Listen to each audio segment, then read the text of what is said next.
요즘 어떻습니까? 이재명이라는 사람이 대통령이 된 지 한 6개월 됐는데 저는 이재명 강정기에 살고 있다 이런 표현을 드렸는데요. 보니까 이제 야만의 시대인 것 같습니다. 추경호 전 원내대표가 영장이 기각됐죠. 그래서 그쪽에 내란 그 주구장창하는 내란 프레임에 종지부가 전 찍혔다고 보는데 이쪽은 어떻게 하느냐? 부끄러워하거나 반성하기는커녕 도리어 사법부를 압박하고 겁박하고 사법부를 뒤흔들고 있습니다. 수백 년 전에 몽테스키유가 상권 분립이 없으면 자유가 없다 그런 얘기를 했는데 이재명을 염두에 두고 그 전에 이렇게 말을 한 게 아닌가 싶습니다. 그래서 오늘 지금 내란 재판부 사실상의 사법 쿠데타를 일으키고 있는 이재명과 민주당에 대해서 얘기를 하고요. 두 번째 아이템으로는 방금 제가 말씀드린 지들끼리 대한민국을 거대한 놀이터에서 다 해먹고 있는 그런 상황. 남국인은 손절했지만 여전히 김현진은 굳건하다. 그 얘기를 할 것 같고 어제 장경태에 의해서 나쁜 손에 의해서 성추행을 당한 당사자가 아주 이례적으로 방송에 나와서 인터뷰를 했습니다. 왜 그분은 2차 가해 위협에도 불구하고 본인이 나설 수밖에 없는지 그 부분을 얘기하고요. 피고인 이재명이 대통령이기 때문에 우리가 겪는 일들이 많은데 이 사람이 대통령으로서의 어떤 국군 통수권자로서의 자격도 없는 게 100일 하에 드러났습니다. 사실 뚫린 게 일이기 때문에 뭐든지 말은 할 수 있습니다. 그렇지만 부끄러운 건 대한민국 국민의 몫이 아닌가 싶어서 오늘 그 내용까지 좀 빠르게 다뤄보도록 하고요. 오늘 손수저 국민의힘 미디어 대변인과 그 다음에 김금혁 보좌관님 모시고 심층 있게 깊이 있게 다른 곳에서 들을 수 없는 얘기 여러분과 함께 따뜻하게 나눠보도록 하겠습니다. 그럼 본격적으로 시작하겠습니다. 어떻게 잘 지내셨나요? 안녕하세요. 반갑습니다. 목소리가 지금 좀 감기가 조금 있어가지고 아니, 제가 볼 때는 지금 이재명 때문에 나라가 절단나기 때문에 나라 걱정 때문에 잠을 못 자서 그렇죠. 말이 차마 안 나오는 거 아닙니까? 피로가 쌓이고 있네요. 근데 저는 왜 말이 잘 나와요? 목이 메이네요 정말. 그렇죠. 네. 우리 보좌관님 계속 네. 나오시다가 네네. 공부하시느라고 조금 네. 몇 번 못 나오셨는데 맞습니다. 네. 공부는 잘 하신 건가요? 네, 뭐 잘 마무리했습니다. 오늘 특히 이제 마지막 아이템 요 관련해서 진짜 우리 김근혁 보좌관님이 하실 말씀이 많을 것 같아서 앞부분은 좀 빠르게 하고 네네. 뒷부분 좀 얘기도 많이 하겠습니다. 지금 내란 하고 있는데 추경호 원내대표 영장 기각됐잖아요. 네, 그렇습니다. 그 추경호 원내대표의 영장이 기각되던 순간 제가 현장에 있었어요. 그래서 제가 밤에 가서 이제 영장 실질 심사가 언제 끝날지 모르니까 밤새 이제 그곳을 조금 지켰습니다. 지역구, 그러니까 달성군 지역구에서 오신 분들도 많이 계셨고 또 여러 우리 또 우파 유튜버분들 많은 지지자분들께서 그 이제 구치소 앞이죠. 구치소 앞에서 현장을 지키면서 밤새 언제 이 기각 소식이 들릴까 기다렸었어요. 그래서 아니나 다를까 새벽 한 4시 5시경에 밖에서 어스름 기각이다 이런 소리가 들리더라고요. 그러니까 저도 차에서 살짝 졸고 있다가 바로 뛰쳐나갔어요. 뛰쳐나갔더니 한 5분 10분 내로 이제 추경호 원내대표께서 나오셨어요. 정말 당당하게 나오셨죠. 그리고 장동혁 대표 비롯한 지도부 그리고 많은 국회의원들께서도 그 현장에 오셨었습니다. 그러면서 정말 이제 이 민주당이 계속 외쳤던 그 내란몰이 그 프레임 이제는 끝났다. 예. 이제 정말 우리 똘똘 뭉쳐서 역공해야 되겠다 이런 분위기였거든요. 근데 뭐 그러자마자 또 그 다음에 또 사과 대전이 있어가지고 또 다시 또 전열이 흐트러지는 안타까움이 있었는데 어쨌든 추경호 원내대표의 영장이 기각되면서 그동안 저자들이 민주당 측 이재명 정권에서 내세웠던 내란몰이라는 것은 이제 종지부를 찍게 되었다 이렇게 봅니다. 그런데 정상적인 정치 집단이라고 하면 부끄러워야 되잖아요. 네네. 미안해하고 반성하고 그래야 되는데 이 자식들은 방귀 낀 놈이 더 성낸다고 적반하장식으로 사법부를 막 뒤흔들고 있지 않습니까? 내란 특별 재판부 설치하고 네네. 법 왜곡죄 신설법을 낸다고 하는데 어떻게 보십니까? 아니 그 내란 특별재판부에 대해서는 지금 벌써 법조계에서 굉장히 많은 얘기들이 들려오고 있어요. 대부분 얘기들이 이거는 위헌이다라는 얘기가 공통적으로 들려오고 있고 오늘자 뉴스를 보니까 지금 대한변협의 역대 회장들이 또 공동 성명서를 냈다고 하죠. 그렇죠. 그러니까 지금 민주당의 어떤 사법부 압박에 대해서 강하게 우려를 표현하는 이런 법조계 전문가들의 목소리가 나오고 있다라는 것은 단지 이게 지금 뭐 더불어민주당이 하려고 하는 내란 재판부 설치라든가 대법원에 대한 압박이 국민 국민의힘이 이걸 뭐 정치적인 레토릭으로 사용을 해서 공격하는 게 아니라 정말 실질적으로 대한민국의 삼권 분립이 그 삼권 분립의 실체가 지금 위협을 받고 있기 때문에 이거는 사실은 국민의힘의 정치인들뿐만이 아니라 이 나라가 어쨌든 공화국으로서 존재하기를 바라는 많은 모든 사람들이 지금 목소리를 내고 있다. 근데 지금 민주당은 이런 여론의 압박에도 불구하고 본인들이 원하는 결론을 얻어내기 위해 사실 답은 정해놓은 거잖아요. 그렇죠.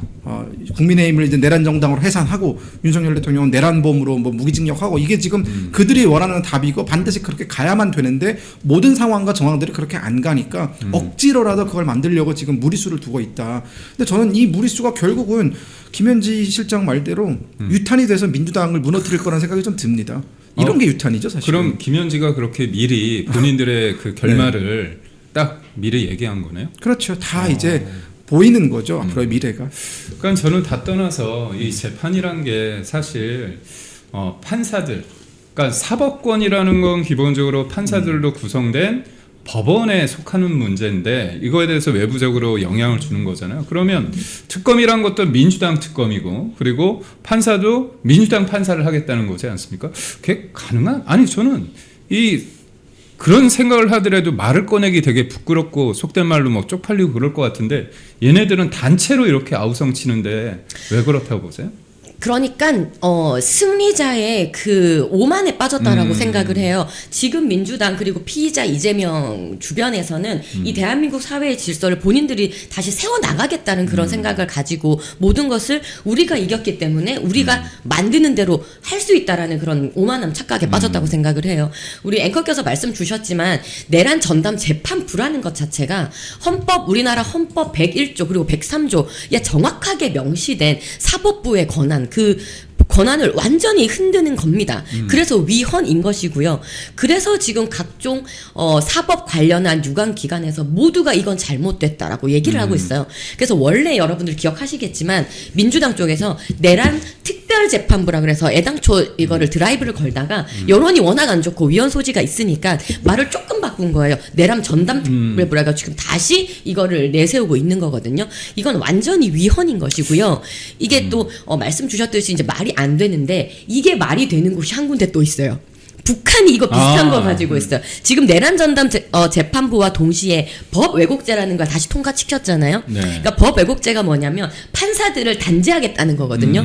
북한에 이름이 뭐냐면 부당 판결죄라고 있어요. 그러니까 북한에서는 부당 판결죄라는 걸 통해서 판사가 마음에 안 들잖아요. 본인들 마음에 판결되는 거를 마음에 안 드는 판결을 하면 5년간 판사를 노동 단련형에 처하게 합니다. 북한에서 이미 이걸 하고 있는데 아주 똑같습니다. 네. 저희가 볼 때는 민주당이나 이재명이 보면 북한과 중국이 하는 공안 통치 그리고 말씀하신 것처럼 그 재판부를 사실상 본인들을 입맛대로 구성하는 건데 저는 이게 다 이재명 때문이라고 보는 게 그냥 제가 이재명이 싫어서가 아니라 피고인 이재명이잖아요. 그러면 저는 역으로 제안을 하고 싶어. 그럼 이재명 5개 재판 받고 있잖아. 네. 전담 재판부 꾸려서 하면 되겠네. 그렇죠? 법원 재판도. 그거 안 하고 있잖아요. 그래서 볼 때 제가 볼 때는 이재명이 좀 그걸 엿듣고 싶어요. 이 내란 특별재판부, 전담재판부 이거의 문제점이나 법 왜곡죄는 여러 가지 사람들이 알고 있는데 네. 이재명이 한때 착한 척했잖아요. 그리고 재판 중지한다고 그러니까 그러지 말라고 하면서 왜 내가 외국 나가가지고 순방해가지고 광을 팔아야 되는데 왜 방해 안 해냐 정청래를 몰아세웠단 말이에요. 근데 지금 최근에 보면 쿠데타는 나치 전범 처리하듯 살아있는 한 처벌해야 된다. 끝까지 막 응징해야 된다. 그리고 뭐 종교도 뭐 해산시켜야 된다. 이렇게 좀 강경한 워딩을 하고 있는데 그 배경은 뭐라고 생각하세요? 그 배경은 결국은 지금 민주당은 굉장히 당황스러운 거죠. 그러니까 본인들이 내란이라고 부르는 계엄이 지금 1년이 지났잖아요. 그럼 그 1년 동안에 사실은 본인들 예상하기로는 이 계엄으로 인해서 국민의힘의 지지율이 쪼그라들 대로 쪼그라들고 더 이상 국민의힘 힘을 발휘 못하고 사람들의 머릿속에 계엄만 남아가지고 모든 주도권에서 민주당이 어떻게 보면 다 가져가려고 생각을 했었는데 지금 이재명 정권 들어서 딱 6개월 만에 악재가 좀 이곳저곳에 터지고 있잖아요. 네. 그리고 지금 지지율을 보면은 국민의힘이 거의 다 따라잡았어요. 물론 갤럽이나 이런 데서는 좀 벌어지고 있지만 그거는 이제 면접 조사고 그쵸. ARS 갤럽, 같은 네. 경우는 따라붙었죠. 다. 그러니까 우리가 여전은 보통 추세를 본다라고 하잖아요. 근데 갤럽을 제외한 대다수의 여조에서는 국민의힘과 민주당 사이의 격차가 이제는 초박빙까지 갔기 때문에 그 말은 국민들이 더 이상 계엄에 대해서 그렇게 심각하게 생각하지 않는다. 오히려 지금 지금 어떻게 보면 실질적으로 권력을 잡고 있는 민주당에 대해서 아니 계엄 덕분에 정권을 잡았으면 잘해야지. 니네 왜 이렇게 하고 있냐라고 지금 따가운 그 눈초리를 보내고 있기 때문에 이걸 어떻게든 국민들의 시선을 다른 데로 돌리기 위해서 1년 전에 이미 끝난 3시간 만에 끝난 계엄을 거저서 지금 재탕 3탕에 지금 거의 무슨 사골 우려먹듯이 하고 있거든요. 근데 이게 그런 사골 우려먹기도 잘 안 통하니까 대통령이 이제는 그런 극언을 하는 겁니다. 극언. 굉장히 극단적인 언어를 사용하면서 어떻게든 이슈를 끌려고 하는 것인데 자 그게 안 되는 게 지금 1년 전에 끝난 계엄에 대해서 이게 뭐 나치식 뭐 어쩌다라 얘기해도 김남국 한 방이면 모든 게 다 무마가 돼요. 김남국이 나와서 이런 식으로 인사청탁 이게 대문짝만에 실리면 사람들이 뭘 보겠습니까? 1년 전에 계엄 그렇지 그게 심각하지 라고 생각을 할까요? 아니면 지금 살아있는 권력이 저렇게 파렴치하게 권력을 가지고 지들끼리 나눠먹기 하는구나. 어떤 걸 더 심각하게 보겠습니까? 당연히 후자겠죠. 그러니까 민주당은 워딩이 더 세질 수밖에 없는 것이고 본인들의 실정을 좋은 정책으로 덮어서 이거를 좀 무마시켜야 되는 게 아니라 실정을 실정대로 가져가면서 어쩌지 못하니까 계속 다른 걸 끌고 와서 사람들의 시선을 고정시켜 두려는 이 목적이 너무나 뻔히 보이는 거죠. 그러니까 사실 특검이 처음에 세계 특검이 나올 때 경쟁적으로 내년 지방선거를 염두에 두고 사실 전 정부를 죽임으로써 본인들의 실력 없음을 감추려고 하는 그런 걸 하려고 하는데 보실 때 저는 한편으로는 그런 생각을 하는 것 같아요. 이거 요즘 보면 개딸 소유권을 놓고 좀 싸우잖아요. 그쵸? 저는 개딸 네. 소유권을 놓고 정청래하고 이재명이 개싸움을 벌이고 있다고 생각하는데 이재명이 원래 본성은 잔인하잖아요. 뭐 권력은 잔인하게 행사해야 된다고 얘기를 했고 그런데 뭐 모두의 대통령 뭐 그런 식으로 통합적인 얘기를 하다가 개딸들한테 좀 버림받으니까 좀 강경하게 그러니까 그게 원래 본인의 모습이지. 그런 면도 좀 있지 않느냐의 해석이 있는데 우리 손 대변인 생각은 어떠세요? 이것은요, 제가 개인적으로 추측한다는 전제하에 말씀을 드릴게요. 저는, 피의자 이재명을 비롯한 그 현재 세력이요, 지금 보시면 민주당이 뭐 개딸 문제도 뭐 내부적인 권력 다툼도 있겠지만 굉장히 이 하루에 거의 한두 건씩 굉장히 이슈들을 빠르게 사건들이 나오고 있잖아요. 저는 이들이 어느 정도 오래 전부터 국가 체제 전복을 획책하는 여러 가지 이미 타임라인 속에서 그 시나리오들을 준비했던 것이 아닌가라고 추측합니다. 왜냐하면 여러분 김현지 얘기 지금 굉장히 자주 나오지만 절대 잘리지 않는 그 존엄현지 있지 않습니까? 네. 이분의 여러 가지 의혹 중에 제가 눈여겨보는 의혹은 뭐냐면요. 예전 이재명 성남시장 시절에 이 김현지가 경기 동부연합과의 끈앞풀이지 않을까 하는 의혹 부분입니다. 성남시장 후보 시절에 이제 뭐 은수미 그 당시 맞나요? 그 후보와 뭐 단일화를 김미입니다. 이제 경기 동부 연합 측의 후보와 단일하는 과정 속에서 그 경기 동부 연합과의 그 끈앞풀 다리 역할을 김현지가 하지 않았을까 하는 의혹이 있습니다. 근데 그 경기 동부 연합이라는 것이 어떤 단체입니까?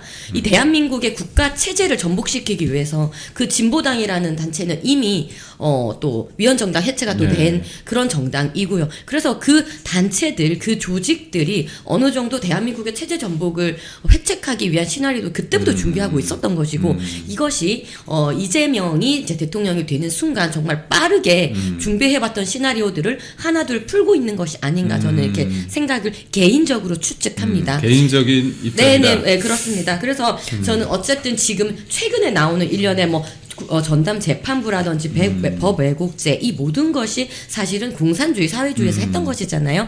그리고 지금 여러분 인지하지 못하고 계실 수도 있는데 그냥 드림이라는 사업을 지금 시작해요. 보건복지부에서. 여러분 이름에서 들어보시면 알겠지만 누구든지 정해진 시간에 선착순 50명이 오면 그냥 드립니다. 생필품을. 이거 뭐예요? 배급이에요. 배급 전초전을 지금 하고 있는데 이게 좀 지방선거 앞두고 그냥 퍼주겠다는 사업이에요. 이재명 돈으로 하진 않나요? 민주당은. 세금으로 정확히 여러분들 호주머니에서 나오신 정말 딱딱 그 유리 지갑처럼 떼가는 그 세금으로 그냥 드린다는 배급을 지금 하고 있다는 거. 우리 손수저 대변인께서 말씀하셨는데 지난 2024년 총선을 앞두고 민주당의 이원욱, 그 당시에는 국회의원이고 지금은 이제 배지를 못 달았는데 이원욱 전 의원이 뭐라고 얘기를 했느냐? 경기동부연합은 이재명을 숙주 삼아 경기도뿐만이 아니라 국회에 입성한다. 국회에 들어온다. 그런 내용을 얘기를 했습니다. 결국 말씀하신 것처럼 이재명이 성남시장이 될 때 지금의 진보당의 전신이 통합진보당이고 그의 전신이 민주노동당인데 그때 민주노동당 후보였던 김미아하고 단일화를 하고 성남시장 되고 나서 인수위원장을 김미희가 합니다. 그때부터 이제 경기 동부연합과의 어떤 찰진 인연이 계속 이어지고 있고 우리가 최근에 이제 그 패스트 트랙 관련해 가지고 지금 나경원 의원 등 우리 국민의힘 의원들 많은 분들이 네. 의원직 박탈까지는 안 됐지 않습니까? 근데 그게 뭐였냐? 연동형 비례대표제하고 공수처였잖아요. 연동형 비례대표제를 통과시키고 나서 진보당, 통진당의 후신이 무려 3명의 국회에 입성을 했습니다. 원래는 그 준연동형 비례대표제가 없으면 절대 들어올 수 없거든요. 그래서 왜 민주당이 이런 식으로 그렇게 법까지 억지로 통과시켜가지고 했느냐. 친북 세력인 진보당, 얘네들을 국회에 입성시키는데 이재명이라는 사람이 큰 역할을 했다고 보고 있고 저는 지금 손 대변인의 말씀이 일정 부분 맞다고 봅니다. 왜냐하면 지금 여러 이슈가 있어서 붙여서 그런데요. 국가보안법 폐지도 지금 발의돼 있어요. 네. 네, 그리고 그러니까 결국 앵커님 말씀하셨던 통진당의 그 후신인 그 진보당을 살려낸 것도 이재명입니다. 그래서 이것들이 이제 사후에 괜찮네. 이것들이. 네, 다 끼워 맞춰지는 거죠. 네. 알겠습니다. 그럼 그 말씀하시고 제가 여러분에게 조금 팩트를 좀 빠르게 한번 읽겠습니다. 이재명과 민주당이 사실상 지금 피고인 이재명 사법 리스크 물타기 하는 것과 지금 어떻게 보면 손수저 대변인을 말씀하신 것처럼 제도를 사실상 자유민주주의 진영의 체제를 망가뜨리는 방법이 뭐가 있냐? 제가 빠르게 읽을게요. 법원 행정처 폐지하고 있고 사법행정인 설치합니다. 대법관을 대폭 늘리고 대법원을 장악합니다. 사심제를 합니다. 내란 전담 재판부를 사실상 정권 산하에 설치합니다. 검찰청은 하루아침에 없앱니다. 사람 한다 추출한다고 해서 정부 조직법을 해서 우리 이진숙 전 방통위원장 쫓겨냈죠. 민간 방송 사장을 강제 교체하는 입법을 냈죠. 법 왜곡죄로 판사 검사를 처벌하죠. 공무원들을 서로 고발하게 하죠. 휴대전화 조사하죠. 국민 절반에 동의할 10 이상 국경일을 추진한다고 하죠. 헌법을 위반하고 있죠. 뭐 이런 얘기를 쭉 하고 있는데 이진숙 전 방통위원장이 했던 상상하는 것들, 상상하지 못한 모든 것들을 다 하고 있다. 이렇게 볼 수 있고요. 그러면 지금 자연스럽게 아까 김현지 얘기를 봤는데 김현지 난 유탄 맞은 것 같다. 김남국과 누나 동생 하는 사이가 아니다. 네. 그 얘기 어떻게 보십니까? 저는 일단은 아침에 일어나자마자 또 김현지가 또 대문짝만하게 뉴스에 나오는 걸 보고 이건 또 누가 흘렸을까라고 봤더니 본인이 직접 인터뷰를 했더라고요. 심지어 조선일보랑 인터뷰를 했어요. 그걸 보면서 의도가 뭘까라는 생각이 좀 들었습니다. 왜냐하면 지금 어찌 보면은 김남국 비서관이 다 뒤집어 쓰고 지금 사표를 냈고 물러나는 모양새면서 대통령실은 이걸 덮으려고 어떻게든 애를 쓰고 있는 거잖아요. 근데 그 와중에 김현지가 불쑥 등장해서 나는 저기 김남국과 누나 동생 사이가 아니다라고 하는데 우리가 이런 사례를 되게 많이 보면은 이런 게 느껴지지 않습니까? 극구 부인하면은 그게 약간 긍정이에요. 캥기니까. 네, 원래 아무 사이가 아니면 그냥 아무 말도 안 합니다. 쟤 왜 저래? 이러고 많은 건데 굳이 내가 언론에 나와가지고 여러분 저를 좀 봐주세요. 난 진짜 남국이랑 아무 사이 아니라니까요. 이러면 사람들이 별 생각 없던 사람들도 저 둘이 뭐가 있나 보다. 저렇게까지 거절할 이유가 없는데 라는 생각이 들지 않겠습니까? 그만큼 지금 김현지 실장에 대한 어떤 여러 가지 V1이라든가 V0라든가 이런 여러 가지 얘기들. 근데 그것을 본인이 컨트롤을 잘 해가지고 최대한 리스크를 번지지 않게끔 해야 되는데 이걸 잘 못하는 것 같아요. 그래서 아마 극구 민주당이라든가 이재명 정부에서는 김현지가 국감에 나가서 누가 한번 살짝 긁기라도 하면 거기에 폭발해가지고 무슨 말을 할지 몰라서 이게 좀 진짜 좀 트럭같이 막 돌진할 것 같으니까 못 나가게 하는 것 아닌가라는 그런 생각이 들었고요. 오늘 김현지 실장의 인터뷰를 보면서 조만간 이분 큰 사고 한번 치겠네라는 그런 약간 큰 사고의 전조곡 같은 느낌이 좀 들었습니다. 저는 김현지가 그랬잖아. 유탄 맞은 것 같다. 김남국을 총으로 쏘고 본인이 유탄 맞았나? 이건 유탄이 아니죠. 이건 직격탄을 맞은 아니 거죠, 저는 사실은. 네. 김남국이 좀 안쓰럽기도 해요. 김남국 이름 석자 언급했다고 아웃된 겁니까? 이 사안은요, 여러분 생각보다 이제 굉장히 엄중한 사건입니다. 왜냐하면요, 직을 지금 부당거래한 거지 않습니까? 메간 매직이 있었는지 없었는지 이것은 수사를 해야 될 사안이에요. 그래서 저는 김현지가 이렇게 언론에 인터뷰한 것을 보고 이 사람이 왜 갑자기 언론에 나왔지? 왜냐하면 전혀 언론 인터뷰 안 하고 꼭 그쵸. 숨겨뒀던 사람이거든요. 근데 제가 여러 곳에 한번 물어봤더니 김현지 왜 이렇게 숨기냐 했을 때 컨트롤이 안 된대요. 전원에 의하면. 그러니까 이 사람이 언론을 만나면 기자들을 만나면 이 말 저 말 다 쏟아낸다는 진짜? 거예요. 그리고 여러분들 그 영상 기억하시나요? 이재명 성남시장일 때 그 앞에서 다리 꼬고 앉아있던 이재명이 서 책 있고. 비슷한 거 가지고 네, 세로로 서 막 찍고 네. 그러니까 그만큼 어떻게 보면은 이재명 앞에서도 전혀 쫄지 않았던 오만방자했던 김현지, 존엄 현지였는데 이 사람이 왜 갑자기 이렇게 언론에 나와서 인터뷰를 했을까 저도 생각을 해봤거든요. 이 사람 조금 지금 위험해요. 아, 그래요? 내부적으로 얽어맬 사람이 없는 거예요, 이제. 조만간 쫓겨날지도 모르겠다. 그러니까 내부적으로 이게 해결이 안 되니까 밖으로 대고 얘기를 하는 겁니다. 나 잘못 없어. 나 유탄 맞은 거야. 이렇게 이제 밖을 대고 이야기를 하고 있거든요. 밖을 대고 호소한다는 것은 안에서 해결이 안 된다는 얘기입니다. 그래서 이게 굉장히 권력 남용이라든지 매간 매직이라든지 수사가 될 수도 있는 엄중한 사안이다 보니까 잘못을 거기에서 회피를 하고 싶은 거라 보입니다. 이재명 입장에서는 나의 과거를 속속들이 아는 사람 김현지가 좀 부담스러울 것 같고 네. 밖에 내놓으면 이렇게 인터뷰만 자유롭게 할 것 같아서 못하게 그냥 대통령실에 박아놓는 거 아닌가? 저는 사실은 어떤 생각까지 했냐면요. 이 김현지라는 사람을 보호하기 위해서 나중에 김현지가 시간이 지나면 어디 해외 공사나 이런 걸로 갈 가능성도 있다라는 생각이 들었어요.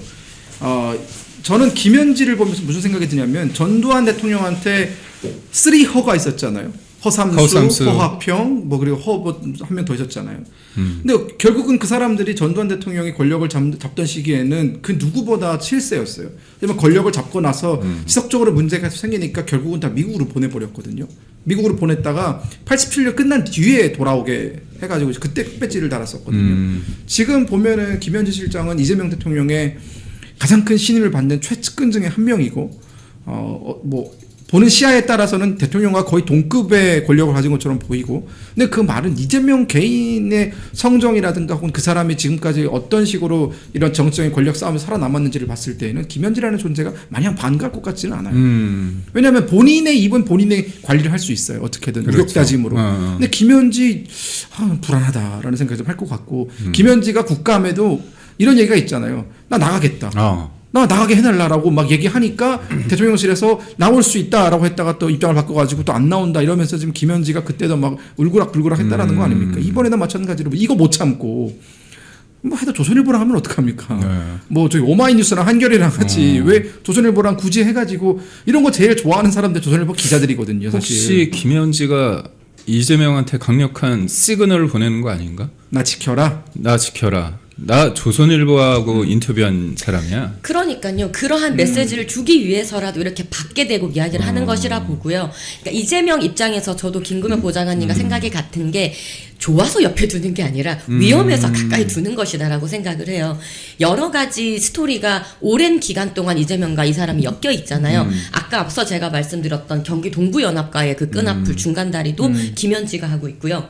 지금 이재명 대통령이 가장 우려하는 재판 중에 하나가 저는 이화영 대북송금 그 건이라고 생각을 하거든요. 그래서 해외에서 들어오자마자 이화영 대북송금과 관련된 이화영 재판에 그 검찰들 감사하라 이런 얘기를 제1호 지시로 했다는 것 아니겠습니까? 근데 그 이화영과의 중간다리 역할을 한 것도 지금 김현지라고 지목이 되고 있어요. 그러니까 이러한 오랜 기간 동안 일명 이재명이 재판에 걸릴 수 있는 여러 리스크를 관리했던 사람이 김현지이기 때문에 이재명 입장에서는 김현지가 굉장히 겁나요. 두렵고 이 사람 입 열면 끝이다라는 생각이 있어서 옆에 두는 것이다. 저는 그렇게 추측합니다. 이재명 입장에서는 김만배하고 남욱은 돈으로 그냥 입을 틀어 막았잖아요. 그쵸, 네. 이화영도 이거 지금 말씀하신 것처럼 순방 갔다 오자마자 검찰을 압박하고 그랬는데 김현진은 어떻게 해야 될지 모르겠네 진짜. 김현지는 너무나 많은 걸 알고 있고 만약 김현지와 이재명 대통령 사이가 벌어진다면은 또 주목할 만한 게 정진상과 김영도 어떻게 될지 몰라요. 그렇죠. 정진상과 김현지가 어떻게 보면은 이제 3호 같은 역할을 한 겁니다. 이재명 대통령 입장에서는. 그리고 앞선에도 제가 아까 잠깐 개딸 얘기 나왔을 때 얘기를 하려다 못한 게 있었는데 이재명 대통령이 당권을 잡을 때는 철저하게 개딸을 등에 업고 당권을 잡았잖아요. 그러면서 2024년 총선 때 자기 사람들을 모두 끌어 모았는데 대통령이 되고 나서 지금 인사를 하고 있는 걸 보면은 이재명 대통령이 어떤 생각을 하고 있느냐, 정말 믿을 만한 사람들로 내 주변을 꾸려야겠다라고 하면서 본인이 총선 때 공천을 주고 뭐 이렇게 끌어모은 개딸 세력 혹은 친명계가 아니라 원래 성남 경기 시절부터 본인과 함께 해왔던 사람들을 싹 다 대통령실 데리고 왔어요. 거기 이제 김남국도 따라 들어간 거죠. 그러다 보니까 이 친명 그룹 안에서 이재명 대통령을 바라보는 시선에 약간의 차이가 있다라는 거예요. 아니 우리의 도움을 받고 당대표가 대통령이 됐는데 정작 쓰는 사람은 옛날 경기도 때 사람을 쓰면은 민주당이라는 것도 결국은 전통이라는 게 있고 본 주류가 있는 거잖아요. 그렇죠. 근데 그 주류 입장에서는 경기도 라인들이 굉장히 비주류로 보인단 말이에요. 아 쟤네 어차피 경기도에 있던 애들인데 너무 중용받는다. 우린 반면에 별로 쓰임을 못 받는 것 같다라고 하던 찰나에 정청래가 그 사이를 치고 들어온 거 아닙니까? 내가 너희들을 좀 살려주겠다라고 하면서 지금 어제자 당무위원회에서 통과가 됐대요. 1인 1표가 지금 통과가 됐다라는 거 아닙니까? 그럼 이재명이 패한 거예요, 정청래한테 지금. 1인 1표가 되면 권리당원과 대의원의 숫자를 1대1로 맞추게 되면은 잘 아시겠지만 다음번 당대표 이거 정청래가 그냥 먹는 거거든요. 저는 그러면서 이재명 대통령이 지금 민주당 안에서의 권력 싸움에서 슬슬 밀리고 있다는 느낌이 듭니다. 근데 그 와중에 김현지도 지금 어떻게 될지 모르고 이러다 보니까 스트레스가 많을 것 같아요. 그래서 저도 이제 생각해 보니까 이재명이 저는 사실 사법부를 장악하고 이런 식으로 전 정권을 죽이고 뭐 그런 흐름이 저는 민주당 쪽에 조금 역할 분담을 하고 자기는 착한 척하고 지방선 이후에 저는 발톱을 드러낼 거라고 생각했는데 굉장히 이 조급하게 한 이유는 어떻게 본다면 정청래 세력이 조금 커지기 때문에 나의 다음을 담보할 수 없기 때문에 지금 내가 그나마 힘이 있을 때 이렇게 사법부를 압박해서 사법 리스크를 줄이고자 한다는 제 생각이 그렇죠. 맞는 생각인 것이 지금 정청래 대표가 추진하고 있는 이재명 대통령의 재판 그 무력화 이런 것들도 당의 손에 그게 넘어가게 되면은 이재명의 목줄을 정청래가 쥐고 있게 되는 셈입니다. 예를 들어 이게 법안이 통과가 되냐 안 되냐는 그 다수당을 차지하고 있는 민주당이 어떻게 움직이냐에 따라서인데 정청래가 하는 손가락 까딱에 따라서 이제 거의 뭐 타노스 손가락이거든요. 이재명이 떨어질 수도 있고 붙을 수도 있는 것이기 때문에 이재명 연임 이거는 사실 언감생심이고요. 이재명은 이 지방선거에서 만약 정청래가 공천한 사람들이 지방 권력을 장악하고 그게 지방 권력에 장악됐다라는 것은 기반이 장악이 됐다라는 것이기 때문에 아무리 배지를 달고 있어도 사실은 영향력이 줄어드는 거잖아요. 저는 그렇게 되면 이재명은 굉장히 초조해질 것이다. 정청래와 이재명은 애초에 결이 다른 사람들이고 오히려 우리 입장에서 봤을 때는 정청래는 그래도 민주당의 본류 같은 사람이에요.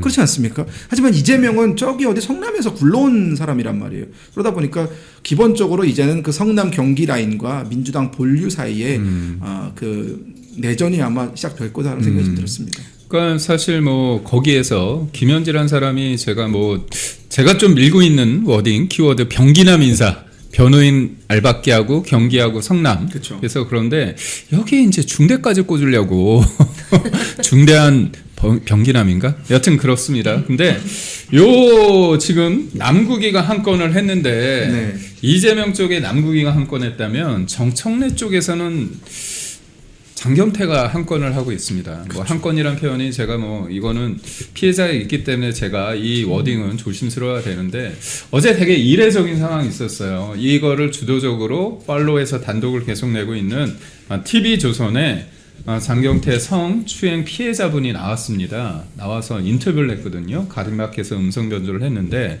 왜 나왔다고 봅니까?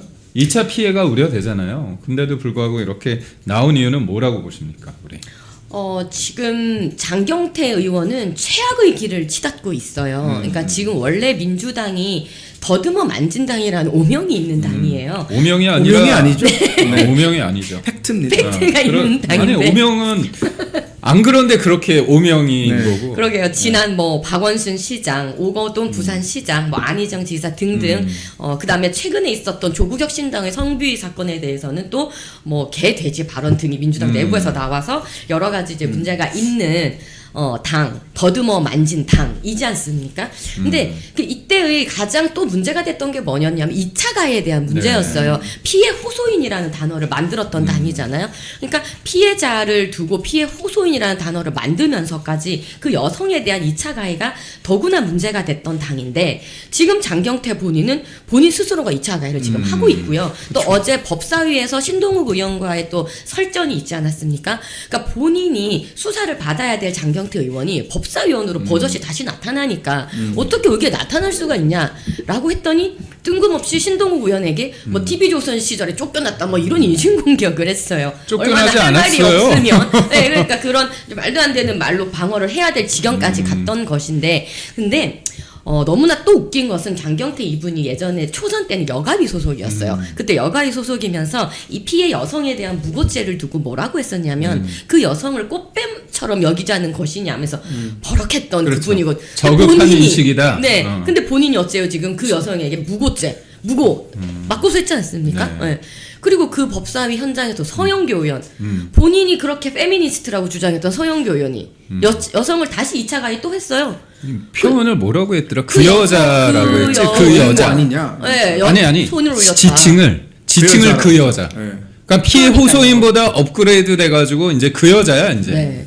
그래서 지금 민주당이 지금 하고 있는 행태나 특히 본인 장경태 의원이 하고 있는 이 모든 것이 최악의 2차 가해인 것이고요. 본인 뭐라고 프레임 전환하고 싶었어요? 국민의힘의 당원의 뭐 데이트 폭력이다 이렇게 하고 싶었는데 그 목덜미 잡은 것도 그 남자친구가 아니었어요. 그러니까 사실관계도 틀린 거죠. 그러니까 본인이 폭력당한 건 전혀 없는 겁니다.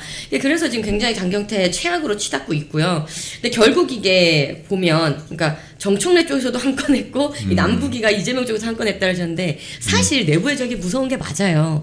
이재명의 대장동도 사실은 내부에서 나온 거였어요. 이낙연 제일 처음에. 전 총리가 네, 대선 무죄죠, 경선 그랬죠. 과정에서 이낙연 측에서 나온 게 바로 이 대장동 건이었거든요.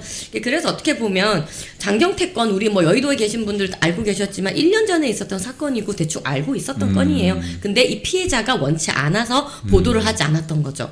근데 그 시간 동안 이 피해 여성이 많은 일들을 겪었고 이것 또한 장경태 측에서 지금 다 이야기를 흘려버려갖고 이 여성이 뭐 비서관이란 것도 장경태가 얘기한 거고 네? 그 남성이 또 어디 뭐 동대문구 구청장 소속에 이런 모든 신원에 대한 것도 장경태 쪽에서 이야기를 다 한 거예요. 이 굉장한 2차 가해인 거거든요. 그래서 그런 여러 가지 일들을 겪으면서 도저히 안 되겠다 해서 TV조선에 어제는 얼굴을 가린 채로 가림막 뒤에 나와서 이제 사정을 이야기했던 거죠. 그 팩트가 여성이 말한 게 뭐였냐면 결국 이 사건은 여러 신체 부위를 추행한 사건이다라고 했습니다.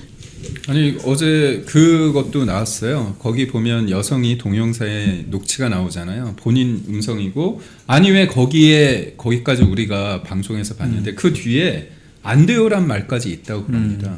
그렇다면 술이 취했지만 무의식적이든 의식적이든 저항을 한 거죠. 저항을 한 거잖아요. 네. 분명히 반대 의사를 밝혔고 장경태 의원 지금 막 해명 아닌 해명을 쏟아내고 있는데 저는 이 사안에 대해서 단지 우리가 장경태 의원을 뭐 민주당에 탈당시킬 이 정도에서 끝날 사안은 아닌 것 같고 이건 국회의원 배지를 떼버려야 되는 사안이에요. 떼버려야죠. 왜냐하면 지금 성추행만 문제가 되는 게 아니라 그 뒤에 드러나고 있는 여러 가지 뭐 문자라든가 이런 걸 보면은 국회의원이라는 직책을 활용을 해가지고 피해자의 남자친구에게 위력을 행사하려고 했던 정황들이 맞아요. 보인단 말이에요. 협박을 하고 있단 말입니다. 권력을 통해서 이건 직권 남용이고 협박죄죠. 이거는 사실은. 그러니까 장경태 의원은 본인이 입을 벌릴 때마다 죄목이 하나씩 늘어나고 있어요.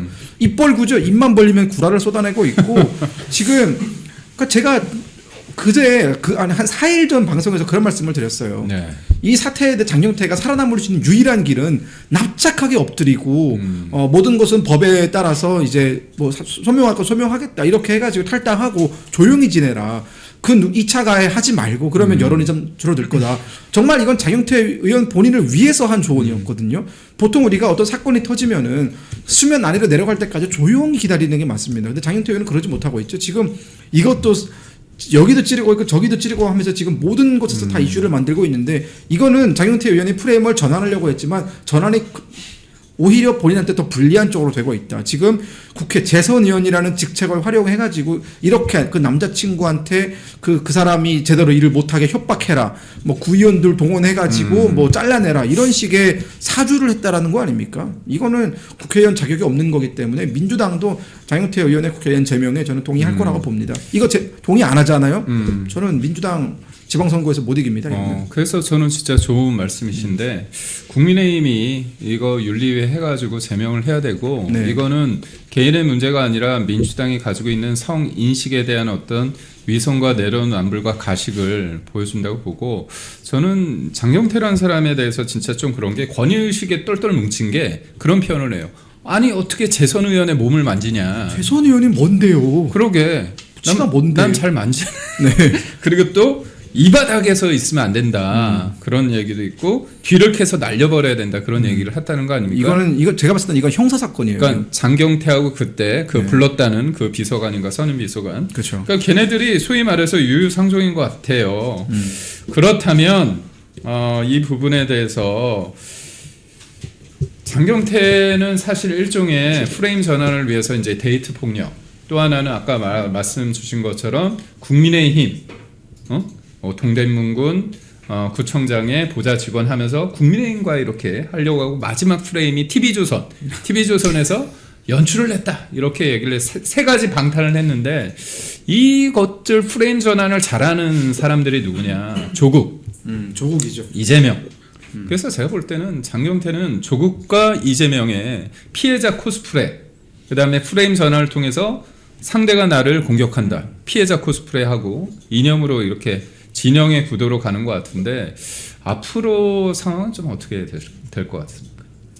장경태 의원이 하고 있는 모든 정치적 행태가 그러니까 잘못 배운 정치의 전형인 것이죠. 잘못 배웠다. 그러니까 지금 장경태의 모든 행동이 적나라하게 민주당 진영의 모습을 그대로 보여준다고 보시면 돼요. 본인들이 말도 안 되는 거지만 그냥 밀고 나가면 마스코트네. 이것을 심볼이네요, 심볼. 네. 본인들이 우격 따지면서 그냥 끌고 가면은 대중들을 끌고 갈 수 있다. 우리가 프레임 전환하면은 그대로 이대로 먹힌다라는 아주 오만한 행태를 장경태를 통해서 볼 수 있다고 생각이 됩니다. 근데 하지만 녹록치 않죠. 대중분들, 우리 시민분들은 다 지켜보고 계시고 그것에 대한 이제 여론이 저는 그대로 반영이 된다고 생각을 하거든요. 여러분 여러 가지 여론조사 지금 보시고 계시겠지만 지금 뭐 아까 말씀하셨던 갤럽도 있고 또 리얼미터, 뭐 조원 CNI 여러 가지 여론조사에서 여론을 공표를 하고 있는데 제가 지난 전당대회에 출마를 했을 때 좀 여론조사를 지켜본 결과 네. 가장 쪽집게처럼 맞춘 곳이 조원 CNI입니다. 조원 CNI 여론조사가 가장 전당대회 실제 결과와 오차 범위 안에서 같았고요. 그 조원 CNI에서 하고 있는 지금 여론조사가 국민의힘과 민주당이 오차 범위 내의 접전인 것입니다. 물론 이제 더 우리 우파 쪽에서 한 여론조사는 우리가 골든크로스 이뤄서 이겨낸 여론조사도 있습니다만 뭐 다 차치하고 그 중간의 여론조사만 봤을 때 리얼미터도 마찬가지예요. 리얼미터와 조원 CNI가 굉장히 지금 접전으로 민주당은 많이 하락 곡선이고 우하향하고 국민의힘은 우상향하고 있는 상황이거든요. 그러니까 이런 모든 것들을 시민분들께서 지켜보시고 여론으로 다 반영이 되고 있고요. 아까 김건희 보좌관님 말씀처럼 장경태 입국 탓하지 않으면 바로 유탄 맞습니다. 그러니까 좋은 지적해 주셨는데 저희가 여론조사라는 게 민심의 어떤 흐름을 보여주는 면이 있지만 또 과도하게 여론조사를 통해 가지고 민심에 영향을 끼치려고 하는 게 있어요. 이른바 이제 민주당이 항상 하는 김어준이 하는 이제 여론조사 꽃이잖아요. 근데 지금 우리 손 대변인이 언급했던 조원 CNI는 네. 참고로 보수 쪽도 아닙니다. 진보 쪽도 어떻게 보면 약간 진보 쪽이라고 할 수 원래 있는 우리한테 불리하게 나왔어요. 많이. 네. 그런 상황이고요. 참고로 이제 ARS 전화는 이제 기계음이잖아요. 그래서 우리 입장에서는 나의 어떤 여러 가지 마음이나 그런 거에 대해서 드러내지 않아도 되기 때문에 솔직하게 답변을 하는 반면에 면접 여론조사 예를 들어서 갤럽이나 MBS 같은 경우는 여성분이 전화를 주거든요. 그렇다면 우리 입장에서는 내가 이렇게 얘기를 해도 되는가? 내란내란 프레임 속에서 약간 위축이 돼서 잘 안 받습니다. 그렇기 때문에 그 면접 조사와 제가 앞서 언급한 ARS 전화의 어떤 갭은 충분히 있다. 그래서 그 추이를 보는 게 굉장히 중요하다고 보고 있습니다. 그러면 마지막으로 지금 민주당이 그냥 오물이잖아요. 오물. 지금 장경태도 그렇고 남국이도 그렇고 오물입니다. 그런데 이제 북한이 오물풍선을 보냈는데 제가 최근에 기사를 보면서 좀 식업을 했습니다. 한겨레 기사인데 단독 이렇게 달았어요. 북한 오물풍선 전 사실상 국군이 먼저 도발했다는 겁니다. 근데 이거를 전 보고 나서 이게 진짜 이게 굉장히 단선적으로 보는 거다. 아니 북한과 우리나라가 대치하고 있고 남북한이 이렇게 쪼개져서 지금 대치하고 있는 국면에서 북한이 우리를 얼마나 많이 도발했는데 이것만 그럴까 했는데 이거를 또 이재명이라는 사람이 자기 페이스북에 링크까지 걸었어요. 그리고 또 최근에 기자회견 때 북한이 우리가 도발을 했기 때문에 김정은한테 머리 숙여야 된다고 했나요? 아니면 사죄해야 된다고 사과를 하고 싶은데 종물이 당할까봐 걱정된다. 저는 어떻게 보십니까? 아니 우선적으로 우리 김근현 보좌관이 워낙 이런 거 잘 아시니까 네. 북한 오물풍선전 사실은 국군이 먼저 도발. 아군에게도 비밀이었다. 이 기사 가치가 있습니까? 가치가 없죠. 네. 왜 이게 어느 나라 언론사인지 모르겠어요. 그러니까 보통 우리가 지금 이 북한과 6.25가 끝난 지 지금 굉장히 오랜 시간이 흐르지 않았습니까? 그 전체적인 시간 가운데서 북한이 대한민국을 상대로 했던 도발 수를 세어보라고 하면요. 여기 앉아 계신 분들의 손가락을 다 해오도 못 셉니다. 그렇죠. 2,700회가 넘어요. 크고 작은 도발의 횟수가. 2,700회? 네. 그 2,700회 도발이라는 거는 70년대 이전까지는 북한이 대남 공작원도 정말 많이 파견을 했고 뭐 울진 네. 삼촌 무장공무부터 시작해서 뭐 김신들 사건부터 시작해서 뭐 판문점 사건 뭐 그 옛날 얘기는 뭐 차치하더라도 그럼 2000년대 이후에 그 남북 관계가 어느 정도 해빙기에 들어섰다라고 주장하는 그 2000년대 이후에 북한이 1999년에 1차 연평해전이 있었죠. 2002년에 2차 연평해전이 있었습니다. 그리고 2006년에 북한이 핵실험을 했죠. 2008년에 박왕자씨 피살됐습니다. 2010년에 천안함 도발이 있었죠. 2011년에 연평도 포격 사건이 있었습니다. 2015년에 목함지뢰 사건이 있었고요. 2018년에 우리 서해 공무원 2019년이죠. 서해 공무원 피살 사건이 있었고, 네. 그리고 2020년에도 또 이제 남북공동연락사무소 폭파 사건이 있었고, 너무나 많은 도발이 있었고요. 손가락 부족하잖아 지금. 부족했어요. 이미 다음 손으로 넘어가서 네. 2022년에 또 북한이 무인기 도발. 그렇죠. 무인기 도발은 2016년에도 있었고, 18년에도 있었고, 2022년에도 있었습니다. 윤석열 대통령이 용산에 있을 때 용산 상공에 무인기를 보냈죠. 아니 북한이 뻗어지 대통령실 사진이다 이러면서 공개까지 했잖아요. 그러니까 지금 북한은 사실은 그냥 밥만 먹으면 도발하거든요, 걔네는. 근데 그런 북한의 도발에 대해서 한겨레가 지금까지 얼마나 강하게 비판을 했을까요? 안 했어요, 이 사람들. 그러다가 갑자기 이 오물풍선 관련해가지고, 아니, 오물풍선을 보내는 북한을 규탄해야지. 거기에 대해서 정당한 대응을 하는 국군에 대해서 먼저 도발을 했다라고 하는 적반하장이 어디 있습니까? 조선중앙통신도 이렇게는 안 써요. 저는 정말 어이가 없다라는 생각이 들었고, 아무리 정치적인 목적을 가지고 윤석열 대통령의 계엄과 뭐 여러 가지 외환죄를 좀 엮으려고 노력을 한다 하더라도 지금 이 나라를 지키고 있는 국군 용사들의 명예라든가 자존심은 건드리면 안 되죠. 지금 우리가 훈련을 왜 합니까? 북한으로부터의 침공을 막아내기 위해 훈련하는 거잖아요. 이 사람들의 시각대로라면 북한이 그거 기분 나빠하는데 훈련 왜 해? 그거 도발이야. 이렇게 해버리면 이게 도발입니까? 우리가 얼마 전에 그 나로 발사를 했는데 그 북한이 싫어할 수도 있잖아요. 북한이 싫어하면 우리는 그 발사하면 안 됩니까? 말도 안 되는 논리잖아요, 사실은. 그 논리도 사실은 어떻게 보면은 우리가 대북 확성기를 했기 때문에 북한이 오물풍선을 보낸 거다라는 건데, 아니 대북 확성기에 대해서는 사실은 이건 노무현 정부 때도 했었고 김대중 때도 했었습니다. 그럼요. 그리고 대북 확성기는 북한이 우리나라에 대한 뭐 핵 위협이라든가 뭐 미사일 도발이라든가 이런 것들을 끊임없이 하는 조건에서 우리가 유일하게 할 수 있는 견제 장치 중에 하나거든요. 그러면 우리가 가진 자산을 활용을 해서 적절하게 군사적 긴장이 높아지지 않는 선에서 할 일을 해야 되는 거죠. 근데 어떻게 그거에 대해서 우리가 먼저 도발했다라는 도발이라는 단어를 어떻게 우리한테 씁니까? 이건 적반하장이죠. 그런데 이 어떻게 보면 동의할 수 없는 기사를 링크를 달아서 친절하게 페북에 올리고 그다음에 또 그거를 외신 기자가 질문을 하니까 너무나 좋아라 하면서 내 마음을 들킨 것 같다고 들켰지 그러면서 종북이잖아. 저는 그렇게 보는데 제가 좀 너무 나간 건가요? 아닙니다. 이 기사에 대한 달린 댓글들을 보면요. 앵커님 말씀하신 것처럼 종북몰이 아니라 종북이잖아. 많이 달려 있습니다. 그래서 많은 분들이 그렇게 생각을 하고 계신 거죠. 그리고 김구영 보좌관님 말씀하신 것처럼 아니 이 보도가 도대체 어느 나라 언론사인가 어느 나라 입장을 대변하는 것인가 이렇게 의문을 가질 수밖에 없고요. 또 이제 외신 어떤 질문제 이에 대해서 얘기가 나와서 그런데 이번에 정말 말도 안 되는 이재명 피자 이재명의 정말 저급한 인식을 낱낱이 또 드러낸 것이 북한에 억류되어 있는 우리 국민들에 대한 외신 기자의 질문이 있었는데 처음 듣는 얘긴데 뭐 이랬어요? 이러면서 마음을 들킨 거지. 네, 완전히 들켜버린. 네. 근데 이제 이 문제가 굉장히 심각한 게 뭐냐면 너무나 이거에 대해서 전혀 인식하지 못하고 몰랐다라는 것이 굉장히 놀라운데 그래서 이 질문을 했던 외신 기자도 아니 그걸 왜 대통령이 모릅니까? 정말 놀랍다라고 외신 기자가 얘기했어요. 보는 제가 얼굴이 다 화끈거렸습니다.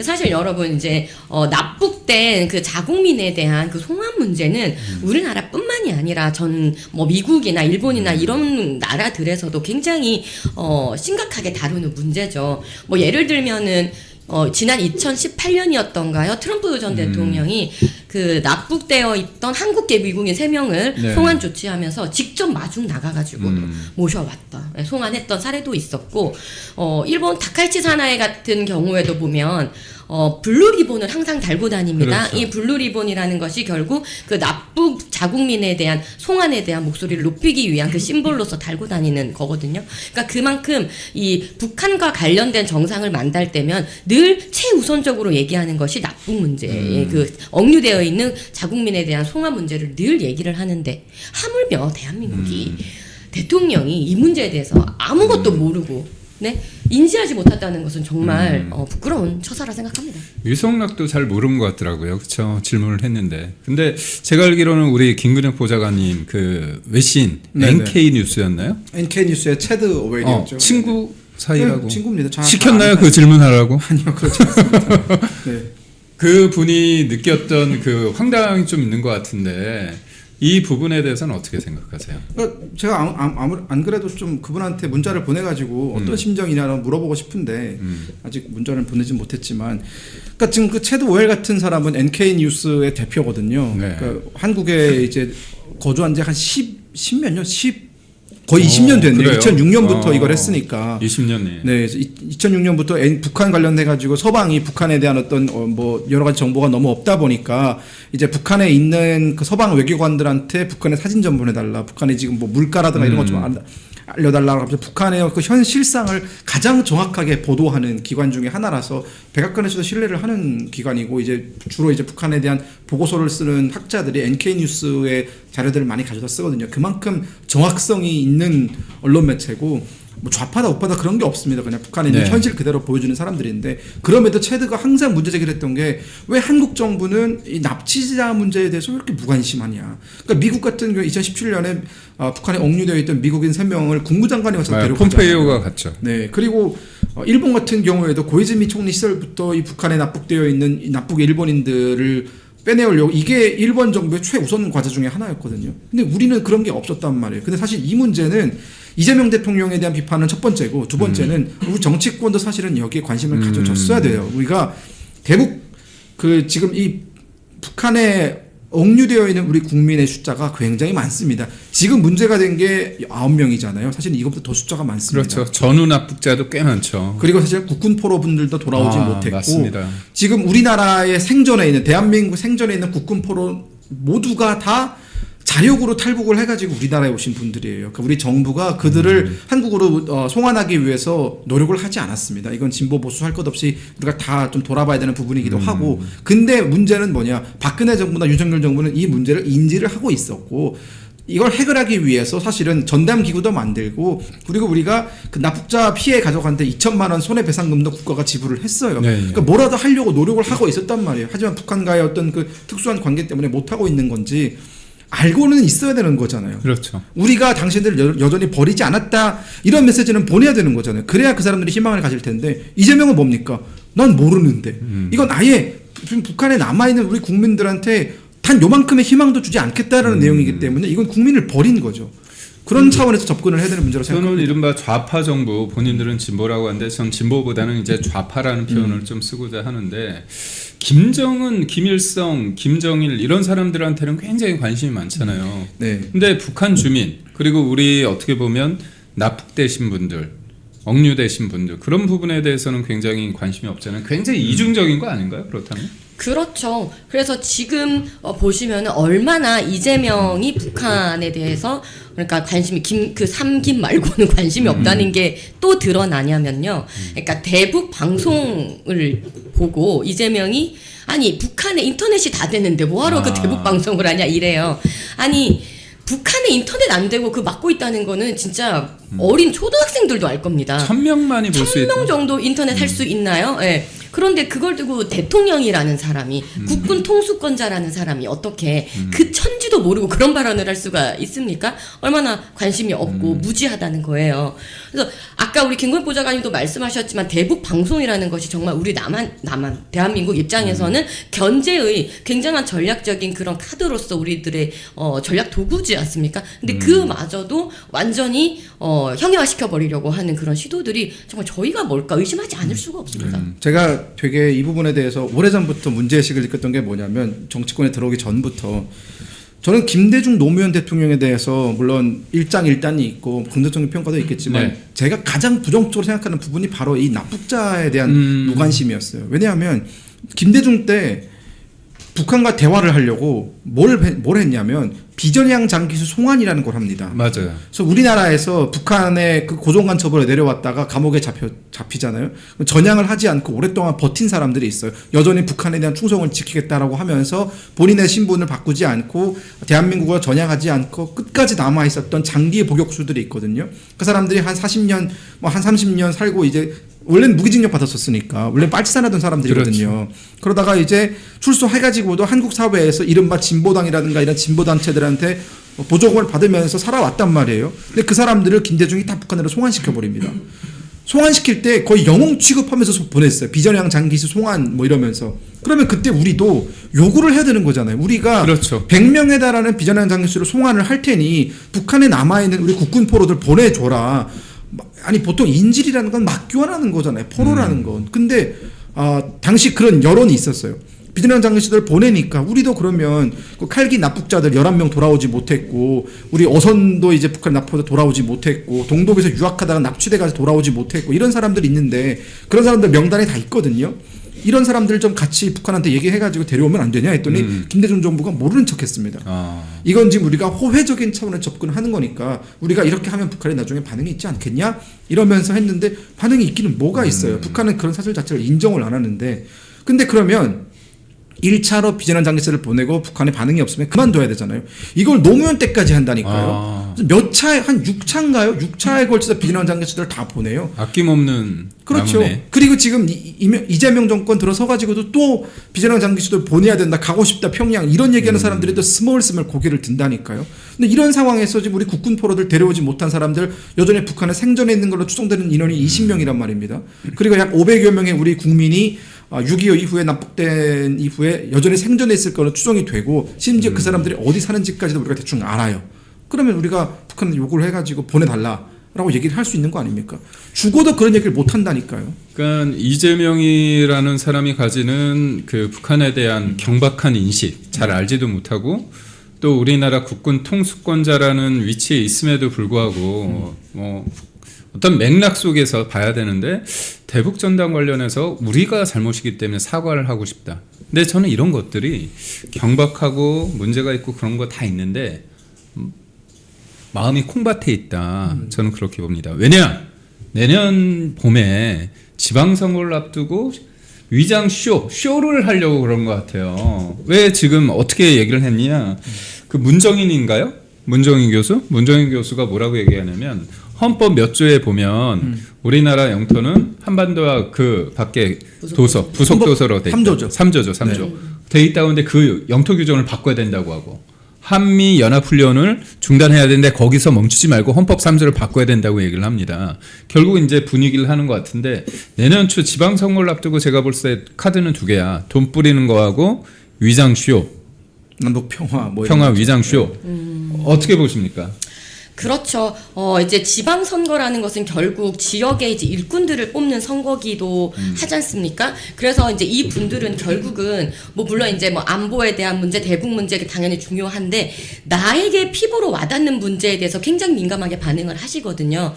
근데 그런 맥락 속에서 지금 아까 제가 말씀드렸던 뭐 그냥 드림 사업이라든지 그러니까 지금 북한 체제에 비슷하게 따라가는 것들이 있어요. 그래서 그런 것들을 시민들이 보시기에 아무리 위장쇼를 한들 뭐 평화를 건 위장쇼를 한들 또 뭐 여러 가지 사안이 있어도 이게 내 피부에 와닿는 정책들을 봤을 때 뭔가 사회주의 정책이야. 네.